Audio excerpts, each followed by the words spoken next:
Hey, so carrying on with our Gauss's Law series, today we're looking at the infinite plane. I think this one's a fairly hard one to do compared to some of the others. Might be a little bit hard to get your head around why it works, but we'll get through this one. So first we have our infinite plane here, and we're going to use the same Gaussian surface we did last time. They do have different names, but effectively it's just a cylinder again. But we're just using it like this. So we're going to draw our cylinder here.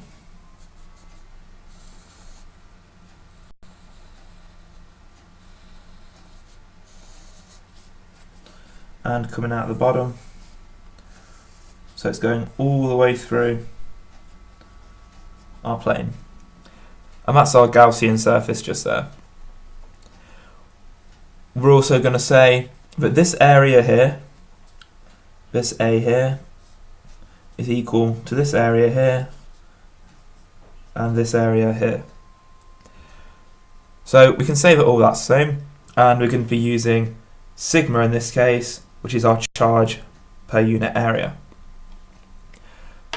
So we get started. What we're going to do is we're going to say that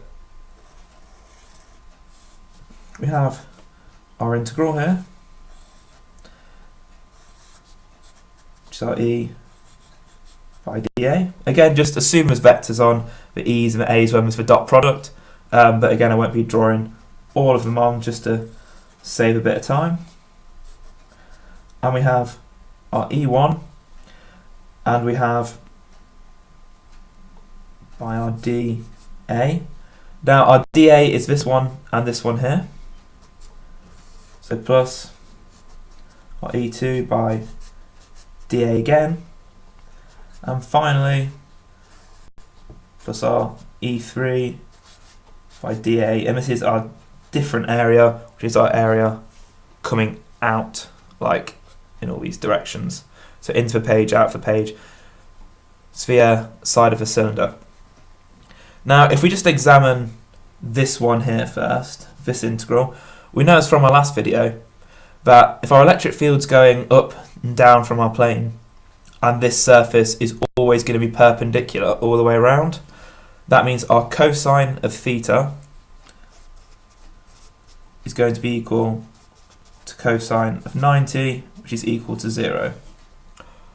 So we know that this whole term here is equal to 0. What we'll do is we'll get rid of this term here. And then what we're going to do is we're going to simplify all of this a bit.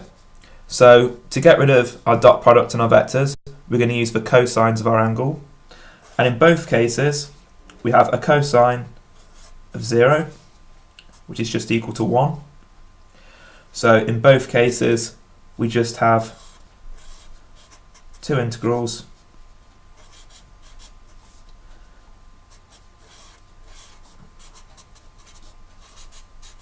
like this, and we can move our E out of both of them.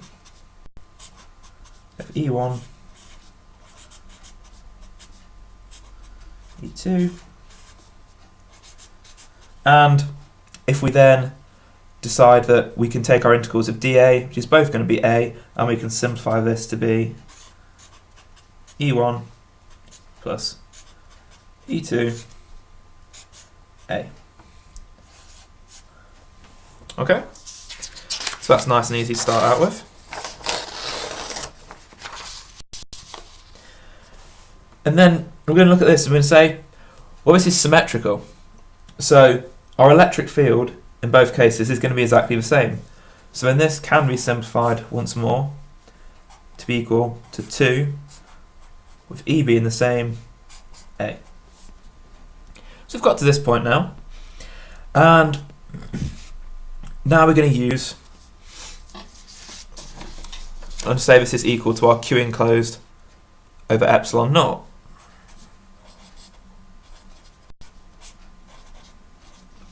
Now what is our Q enclosed by epsilon naught? Well, this would be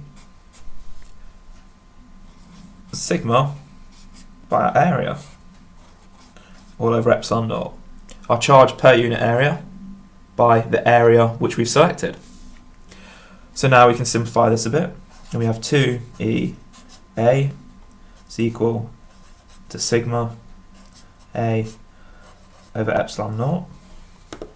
Now again we can just get rid of the A because this shouldn't matter what area we decide to choose, and we can just move our 2 down, so we get E is equal to sigma over 2 epsilon naught.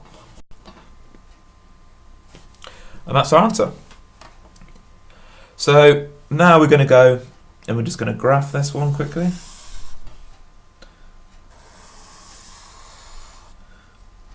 And I've drawn the axis both in the positive and negative this time.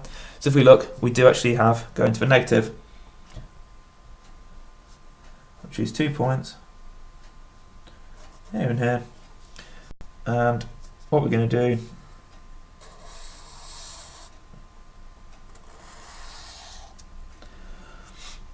and this is our point here.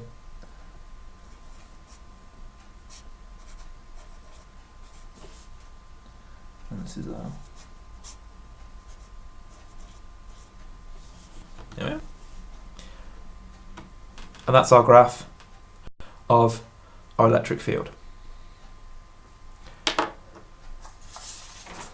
So if you want to do the last one for the infinite long rod, or you want to move on to the next video and start getting some spherical shapes, or you just want to see more from my channel, you just go ahead and click here.